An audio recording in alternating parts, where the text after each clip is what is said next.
Hello everyone, and thank you for watching another video brought to you by International Key Supply. In this video, we're going to show you the Lishi S123 C123 pick decoder. And for the purpose of this video, we're going to show you this tool, and we are going to pick a Schlage mortise cylinder. So we have a C123 mortise cylinder. Go ahead and put it in the vise here. And we do have a working key for this lock. Here it is. I'm going to go ahead and show you that this lock cylinder does turn and work as it should. And now here's the tool that we're working with, S123 C123 pick decoder. And so this Lishi is no different than any other Lishi. You want to make sure that when you insert this tool into the keyway that you have this lifter here that I'm pointing at below the keyway so it doesn't catch on any of the pins or the wafers depending on what kind of lock you're working with.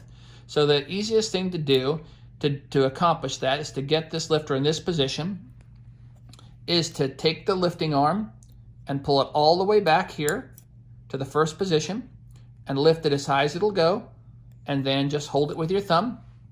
And then as you insert this tool into the keyway, keeping that lifter out of the way, it should slide right in. I'm going to go ahead and rotate this cylinder in the vise so you can see what I'm doing a little bit better.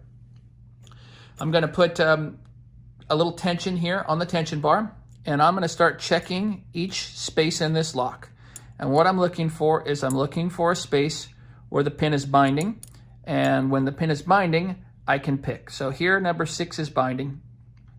And what you want to do is you want to try to pick each space the smallest increments that you can. So by that, I try to typically pick each space only one depth at a time if possible. So just a teeny bit of pressure. If you heard that, I got one click out of it, and there's spring again on that position. So we're going to leave it at that point, and we're going to check the next one. So 5 is resistive, and again, we're going to try to lift it only one position if we can.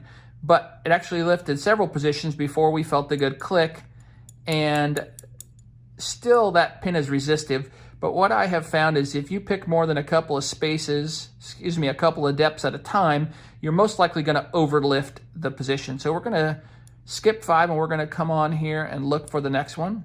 4 is resistive. We're going to pick it. Got one click out of it, and it acts like it's overlifted, but we're going to go ahead and go on through and see what we find.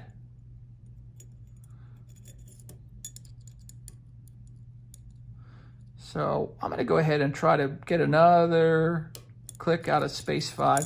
Now, you see, we have some good spring in space 5. I'll go back to 4. And we're going to move on here.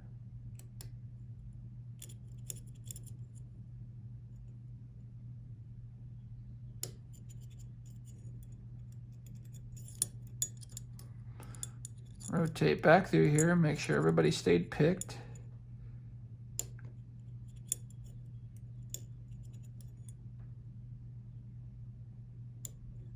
So we got one click out of 1, 2 clicks out of 1. We got 3 clicks out of 1, 4. So the rule doesn't always hold true, but the smaller the increments you try to use when picking, so lifting, the better off you are. As you see, this lock is picked now. And then if we want to go through and decode, we can get the lifter in the space we want to decode. We could bring it down. So there we've got a 4 in space 1.